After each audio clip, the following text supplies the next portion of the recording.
Hi guys, இன்னைக்கு நம்ம இந்த டைம் ட்ராவல் ட்ராமாவோட நெக்ஸ்ட் எபிசோடு தான் பார்க்க போகிறோம்.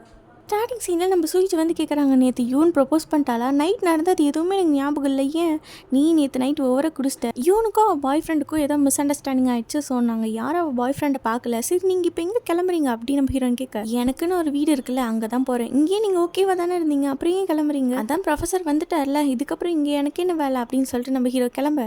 இப்போ அங்கே கட் பண்ணால் அடுத்த சீன் நம்ம சூயிச்சோ ஹாஸ்பிட்டலில் போய் ஹீரோ பார்க்குறாங்க. கிராண்ட்பா உங்களுக்கு ரொம்ப பிடிச்ச பேன் கேக் செஞ்சுருக்காங்க, உங்களுக்கும் கொடுக்கலாம் தான் கொண்டு வந்தேன் அப்படின்னு சொல்ல. ஆஃபீஸில் இந்த மாதிரி நான் ஃபுட் ஐட்டம்லாம் சாப்பிட மாட்டேன், எனக்கு வேணும்னா நான் கேன்டீனில் வாங்கி சாப்பிட்டுக்கிறேன், இது நீயே கொண்டு போ அப்படின்னு நம்ம ஹீரோ சொல்லிடுறேன். நேற்று நைட்டு கண்டிப்பாக ஏதோ ஒன்று நடந்திருக்கு, இவர் நம்மக்கிட்ட மறைக்கிறாரு அப்படின்னு சொல்லி நம்ம ஹீரோயின் திங்க் பண்ண. அடுத்த சீன்லேயே நம்ம சூயிச்சோ என்கிட்ட போய் கேட்குறாங்க, நேற்று நைட் என்ன ஆச்சு, நான் அப்படி என்ன தான் பண்ணேன் அப்படின்னு கேட்க. நீ நைட் ஓவராக குடிச்சிட்டேன். அப்போ நான் ஓவராக குடிச்சிட்டு யாரையாச்சும் ஏதாவது திட்டேனா அப்படின்னு கேட்க. நிஜமாக நேற்று நடந்தது எதுவுமே ஞாபகம் இல்லையா? அவங்க ரெண்டு பேரும் இப்படி பேசுறது எல்லாமே அந்த பொண்ணு தூரத்துல இருந்து ஓட்டு கேட்டுட்டு இருக்க. அடுத்த சீன்ல ஓயங்க போய் நம்ம ஹீரோவை பார்க்குறாங்க. அப்போ ஒரு ஃப்ளாஷ்பேக் காட்டுறாங்க. நேற்று நைட்டு நம்ம ஹீரோ வந்து சொல்றாங்க, நீ பார்த்தது எல்லாத்தையுமே மறந்துடு. சூயிச்சுக்கு எப்போவுமே ஒரு நல்ல லைஃப் பார்ட்னராக நீ இருப்பேன்னு எனக்கு தெரியும், அவளை நல்லா பார்த்துக்கோ அப்படின்னு சொல்ல. இப்போ இதெல்லாம் பற்றி நம்ம ஓயிங் திங்க் பண்ணிட்டு இருக்க. ஹீரோன்ட்ட வந்து கேட்குறாங்க, உன் ட்ராயிங்ஸ் எல்லாம் முடிச்சியா, நாளைக்கு தான் லாஸ்ட் டேட், மறந்துட்டியா அப்படின்னு கேட்க. ஆட ஆமாம் இல்லை, இரு நான் போய் எடுத்துகிட்டு வரேன் அப்படின்னு சொல்லி நம்ம ஹீரோன்னு போய் தேடுறாங்க. அவங்க வச்சிருந்த அந்த கபோர்டில் போய் பார்த்தா அவங்களோட ட்ராயிங்ஸ் இல்லை, இங்கே தானே வச்சு எங்கே போச்சு அப்படின்னு சொல்லி எல்லா ட்ராயர்ஸ் ஷெல்ஃபு அப்படின்னு சொல்லி எல்லா பக்கம் தேடி பார்க்க எங்கேயுமே கிடைக்கல. பொறுமையாக திங்க் பண்ணு, நீ எங்கெங்கெல்லாம் போனியோ அங்கே தேடிப்பாரு அப்படின்னு நம்ம ஓயிங் சொல்ல. நம்ம ஹீரோன்னு எல்லா பக்கம் போய் பார்க்குறாங்க. அப்போ ஹீரோனோட ஃப்ரெண்டு கூட வந்து ஹெல்ப் பண்ணுறாங்க. இப்படி ரெண்டு பேருமே ஆளுக்கு ஒரு பக்கம் தேடிட்டு இருக்க. நம்ம ஹீரோயின் வெளியில் வந்து இந்த மெடிக்கல் வேஸ்டேஜ் எல்லாம் போட்டு வச்சிருப்பாங்களே டஸ்ட்பின், அங்கே போய் பயங்கரமாக தேடிட்டு இருக்காங்க. அப்போ நம்ம ஓயிங் வந்து சொல்கிறாங்க, டஸ்ட்பின்லலாம் இருக்க சான்ஸ் இல்லை, இதெல்லாம் மெடிக்கல் வேஸ்ட், இது நீ தொடுறதும் ரொம்ப ஆபத்து அப்படின்னு சொல்லி நம்ம ஹீரோயின் பிடிச்சிக்க. ரொம்ப ஃபீல் பண்ணி அழுக ஆரம்பிச்சிடுறாங்க. அப்புறம் இப்போ ஒரு ஃப்ளாஷ்பேக் சீன் தான் காட்டுறாங்க. நம்ம சூயிச்சோ பண்ண ட்ராயிங்க்கு என்ன மாதிரி நேம், என்ன ஹெட்டிங் வைக்கலாம் அப்படின்னு சொல்லி நம்ம ஹீரோட தான் கேட்டிருப்பாங்க. கீழே நடக்கிறதெல்லாம் மேலேருந்து நம்ம ஹீரோ பார்த்துட்டு கேட்குறாங்க. நாளைக்கு தான் சூயிச்சோ ட்ராயிங் சப்மிட் பண்ண லாஸ்ட் டேட், ஆனால் இப்போ அவன் அவ்வளோ ட்ராயிங்கை தொலைச்சிட்டா. ஓகே, எனக்கு ஹாஸ்பிட்டலோட சர்வேலன்ஸ் கேமரா ஃபுட்டேஜ் எல்லாத்தையும் அனுப்புங்க அப்படின்னு சொல்லி நம்ம ஹீரோ சொல்ல. இப்போ அங்கே கட் பண்ண அடுத்த சீன் நம்ம ஹீரோ வந்து லின் பார்க்க தான் வந்திருக்காங்க. இன்னும் ஒரு வழியாக கண்டுபிடிச்சிட்டிங்களா அப்படின்னு சொல்லி நம்ம லின் கேட்க. ரொம்ப மோசமான பொண்ணுன்னு எனக்கு தெரியும், ஆனால் இப்படி ஒரு முட்டாளாக இருப்பேன் நான் எக்ஸ்பெக்டே பண்ணல அப்படின்னு சொல்லி நம்ம ஹீரோ ஹாஸ்பிட்டலோட ஃபுட்டேஜ் எடுத்து காட்டுறாங்க. எதுக்காக இப்படி பண்ண அப்படின்னு சொல்லி நம்ம ஹீரோ ஃபுட்டேஜ் எடுத்து காட்ட உடனே அதை அவங்க டெலீட் பண்ணிடுறாங்க. என்னேன்னு ஒன்று மாதிரி லூசுன்னு நினச்சியா, நான் ஆல்ரெடி நிறைய பேக்கப்ஸ் வச்சுருக்கேன் அப்படின்னு நம்ம ஹீரோ சொல்ல. ஒழுங்காக அந்த ட்ராயிங்ஸ் எல்லாம் கொண்டு போய் சூயிச்சு கிட்ட கொடு அப்படின்னு நம்ம ஹீரோ சொல்ல. கட் பண்ண அடுத்த சீன் ஹாஸ்பிட்டலில் நம்ம ஹீரோனை அழுது டயர்டாகி அப்படியே தூங்கிடுறாங்க. அப்போ அந்த இடத்துக்கு லீன் வந்து ஓயங்கிட்ட நம்ம ஹீரோனோட பெயிண்டிங்ஸ் எல்லாம் கொடுக்குறாங்க. இது ஒரு சாதாரண காம்படிஷன், இதுக்காகலாம் நான் ஓவர் ரியாக்ட் பண்ணணும்னு அவசியம் இல்லை, இந்த இது குப்பையை நீயே வச்சுக்கோ அப்படின்னு சொல்லி கொடுக்க. எதுக்காக என்னோட ட்ராயிங்ஸ் திருட்டிட்டு போனேன் அப்படின்னு நம்ம ஹீரோயின் கேட்க. இதெல்லாம் போய் உங்களோட டாக்டர் ரயோசிங் கிட்ட போய் கேளு அப்படின்னு சொல்லி நம்ம ஹீரோ மேலே பழி போட்டுடுறாங்க.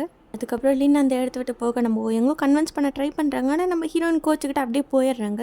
அப்படியே செம கடுப்பில் போய் நம்ம ஹீரோட்ட கேட்குறாங்க, நான் உங்களுக்கு என்ன பண்ணேன், நீங்கள் தான் என்னோட ட்ராயிங்கை திருண்டிங்களா அப்படின்னு கேட்க. உன் ட்ராயிங்ஸ் தான் திரும்ப வந்துச்சுல்ல, இப்போ எதுக்கு நீ அதை பற்றி பேசுகிற அப்படின்னு ஹீரோ சொல்கிறாங்க. இது நைட் நான் ஓவராக குடிச்சு ஏதாவது தப்பு பண்ணிட்டேன்னா, உங்ககிட்ட ஏதாவது தப்பாக சொல்லிட்டேனா என்னன்னு சொல்லுங்க அப்படின்னு கேட்க. அதை பற்றி எனக்கு ஞாபகப்படுத்த, அதேமாதிரி நம்ம ரெண்டு பேரும் ஹாஸ்பிட்டல் விஷயம் தவிர வேறு எதுவும் பேச தேவையில்ல அப்படின்னு நம்ம ஹீரோ சொல்ல. அவங்க பாட்டு கோச்சிட்டு போயிடுறாங்க. அதுக்கப்புறம் நம்ம ஹீரோனோட ட்ராயிங்ஸ் எல்லாம் கொரியர் பண்ணி அனுப்பிச்சி விட்றாங்க. அப்புறம் அந்த இடத்துக்கு யூன் வந்து நம்ம ஹீரோன்ட்டு சொல்கிறாங்க, நேற்று நைட் நான் உங்கள் எல்லாத்துக்கிட்டையும் சொல்லியிருக்கணும், கோவப்பட்டுட்டு அப்படியே போயிட்டேன். ஆக்சுவலாக நான் ஆன்லைனில் டேட்டிங் பண்ண ஆள் யார் தெரியுமா, உங்கள் அங்கிள் தான் அப்படின்னு சொல்ல. அவங்க என்னோட அங்கிள் இல்லை, என்னோட ஃப்ரெண்ட், நான் சும்மா விளையாட்டுக்கு அங்கிள்னு சொல்லுவேன் அப்படின்னு நம்ம ஹீரோன்னு சொல்ல. சரி ஓகே, உன் ஃப்ரெண்டை பற்றி நானே தப்பாக சொன்னால் அது நல்லா இருக்காது, பட் இருந்தாலும் எனக்கு மனசு கேட்கல அப்படின்னு சொல்ல. இங்கே ஃப்ரீயாக விடுங்க, இது அவ்வளோ பெரிய மேட்டர்லாம் இல்லை அப்படின்னு நம்ம ஹீரோயின் கன்வின்ஸ் பண்ணுறாங்க. அடுத்த சீனில் நம்ம சூயிச்சுக்கு ஃபயர் ஒர்க் ஃபெஸ்டிவல் போகிறதுக்கான டிக்கெட்ஸ் 2 வந்திருக்கு. எடுத்து பார்த்து ஃபீல் பண்ணிகிட்டு இருக்கா. அப்போ நம்ம ஓயங் வந்து சொல்கிறாங்க, இதை பாரு சூயிச்சோ, நான் உன்கிட்ட ஒரு முக்கியமான விஷயம் சொல்லணும், நீ கொஞ்சம் பொறுமையாக நிதானமாக கேளு. என்னோட பெயிண்டிங்ஸை நீ சேவ் பண்ணி வச்சிருக்கியா, நான் பண்ணது லைன் ஆர்ட், ஸோ இதை நான் கம்ப்யூட்டர்லலாம் சேவ் பண்ணல அப்படின்னு நம்ம ஹீரோன்னு சொல்கிறாங்க. ப்ளீஸ் நீ பெயிண்டிங் பண்ணதுக்கான ரஃப் காப்பி அந்த மாதிரி ஏதாச்சும் இருக்கான்னு கேட்க. நீ எதுக்காக இதெல்லாம் கேட்குற, எனக்கு சுத்தமாக புரியல அப்படின்னு நம்ம சூயிச்சோ சொல்ல. அந்த கம்பெனி உன்னோட ட்ராயிங்ஸை டிஸ்குவாலிஃபை பண்ணிட்டாங்க, ஏன்னா லின்னோட பெயிண்டிங்கை தான் நீ காப்பி பண்ணியிருக்கேன் அப்படின்னு அவங்க சொல்கிறாங்க.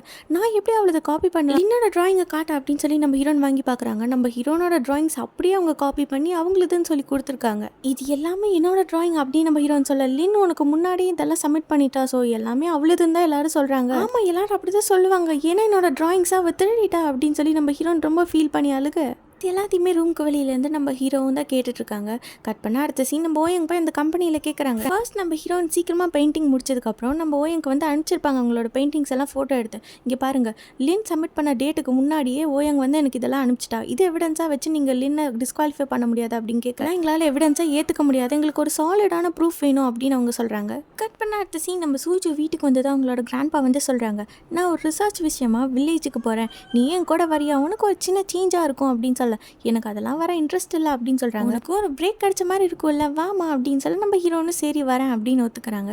அடுத்த சீனில் வீட்டில் இருக்க நம்ம ஹீரோ தான் காட்டுறாங்க. அவர் நிறைய வீடியோ ஃபுட்டேஜ் எல்லாம் கலெக்ட் பண்ணி வச்சிருப்பாரு.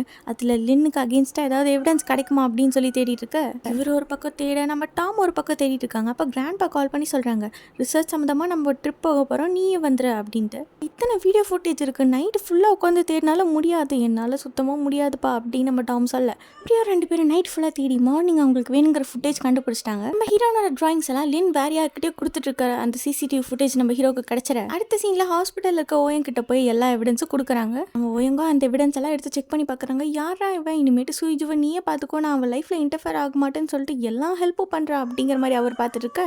பண்ண அடுத்த சீன் நம்ம இவனை தான் காட்டுறாங்க. ப்ரப்போஸ் பண்ணுங்கிறதுக்காக கிஃப்ட் ட்ரெஸ் எல்லாம் வாங்கியிருந்தாங்க, இதெல்லாம் கொண்டு போய் குப்பையில் போடி, இனிமேட்டு நான் இதை பார்க்கவே கூடாது அப்படின்னு சொல்லி பயங்கரமாக கட் பண்ண அடுத்த சீன் நம்ம கிராண்ட்பாவோட ரிசர்ச்காக ஹீரோயின் எல்லாரும் வந்திருப்பாங்க வில்லேஜ்க்கு. ஃபர்ஸ்ட் ஒரு ஹோட்டலில் போய் ரெஃப்ரெஷ் ஆகலாம் அப்படின்ட்டு வராங்க. இப்போ நம்ம சூஜுவா அவங்க ஃப்ரெண்டு அவங்களோட ரூம் எங்கே இருக்கா அப்படின்னு தேடிட்டு இருக்கா. அப்போ நம்ம ஹீரோ வந்து கூப்பிடுறாங்க. நம்ம ஹீரோனுக்காக கூலூருன்னு சொல்லி ஒரு ஜாக்கெட் எடுத்து கொடுக்க, இல்லைங்க நான் உங்ககிட்ட கொஞ்சம் பேசணும் அப்படின்னு சொல்லி நம்ம ஹீரோயின் கிட்ட 2 டிக்கெட்ஸ் இருக்குல்ல ஃபயர் ஒர்க் ஃபெஸ்டிவல் பார்க்கறதுக்காக, அதை கொடுக்கலாம் அப்படின்ட்டு வராங்க. பட் ஆனால் அவங்க ஏதோ தயங்கி அப்படி நின்னுறாங்க. இந்த சீன்லேயே நம்ம ஹீரோயின் பாத்ரூமில் போய் பயங்கரமாக வாமிட் பண்ணிருக்க. இது பக்கத்தில் தான் மெடிக்கல் ஷாப் இருந்தால் நான் போய் டேப்லெட்ஸ் வாங்கிட்டு வந்துடுறேன் அப்படின்னு அவங்க ஃப்ரெண்டு சொல்கிறாங்க.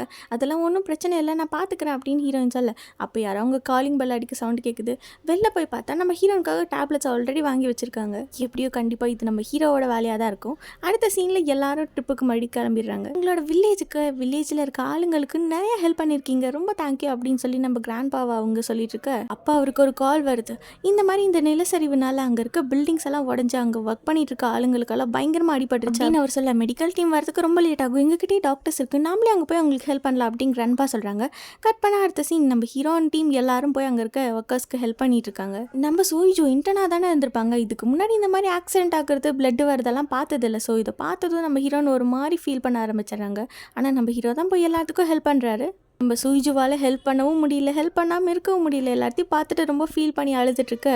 கையெல்லாம் பிளட்டாக இருக்குது, என்ன பண்ணுறதுன்னு தெரியாமல் நம்ம ஹீரோயின் முழிச்சிட்ருக்கு. அப்போ நம்ம கிராண்ட்பா வந்து சொல்கிறாங்க, இதெல்லாம் உனக்கு புதுசாக இருக்கும், ஆனால் போக போக பழகிக்கணும், இந்த மாதிரி வர பேஷண்ட்ஸை நாம தான் நல்லபடியாக ட்ரீட் பண்ணோம் அப்படின்னு சொல்லி நம்ம ஹீரோனுக்கு அட்வைஸ் பண்ணிட்டு இருக்காரு. ஒரு வழியாக அடிப்பட்ட எல்லாத்துக்குமே ஃபர்ஸ்ட் எய்ட் பண்ணி முடிச்சிட்டாங்க. அங்கே இருக்க வில்லேஜர் வந்து சொல்கிறாங்க, ரெஸ்கியூ டீம்னு கொஞ்சம் நேரத்தில் வந்துடுவாங்க, நம்ம இங்கேருந்து போகலாம் அப்படின்னு சொல்ல. நம்ம கிராண்ட்பாவை திங்ஸ் எல்லாம் பேக் பண்ணுங்க, நம்ம இப்போ போகலாம் அப்படின்னு சொல்கிறாரு. ஃபர்ஸ்ட் நம்ம ஹீரோனோட ஃப்ரெண்டும் கிராண்ட்பாவும் போயிடுறாங்க. இப்போ லாஸ்ட்டாக நம்ம ஹீரோவும் சூஜு மட்டும்தான் இருக்காங்க. அப்போ நம்ம ஹீரோயின் வந்து சொல்கிறாங்க, என்கிட்ட ஃபயர் ஒர்க் ஃபெஸ்டிவலுக்கான டிக்கெட்ஸ் இருக்குது, இங்கே வரீங்களா அப்படின்னு கேட்டுருக்கு. அப்போ சடனாக அந்த பில்டிங் வந்து இடிய ஆரம்பிக்குது. இதை நம்ம ஹீரோ பார்த்துறாங்க. ஆனால் ஹீரோனுக்கு பயத்தில் என்ன பண்ணுறேன்னே தெரியாமல் அப்படியே பயந்துட்டு நிற்க, நம்ம ஹீரோ தான் வந்து அவரோட பவர்ஸ் யூஸ் பண்ணி அந்த இடத்த அப்படியே ஃப்ரீஸ் பண்ணிடுறாரு. இப்படி ஒரு வழியாக அந்த டைம் லைனை ஃப்ரீஸ் பண்ணி நம்ம ஹீரோனை ஒரு வழியாக காப்பாற்றிடுறாங்க. பட் லாஸ்ட்டில் பார்த்தா நம்ம ஹீரோ மேலே தான் அந்த மேலே அந்த ரூஃப் வந்து விழுந்துடுது. இதோட இந்த எபிசோட் முடியுது. நெக்ஸ்ட் எபிசோட் நம்ம நாளைக்கு பார்க்கலாம். லைக் பட்டனை போடுடா, உன் கருத்தை கமெண்ட்ல சேருடா. இந்த வீடியோ பிடிச்சிருந்தா மறக்காம சப்ஸ்கிரைப் பண்ணுங்க மக்களே.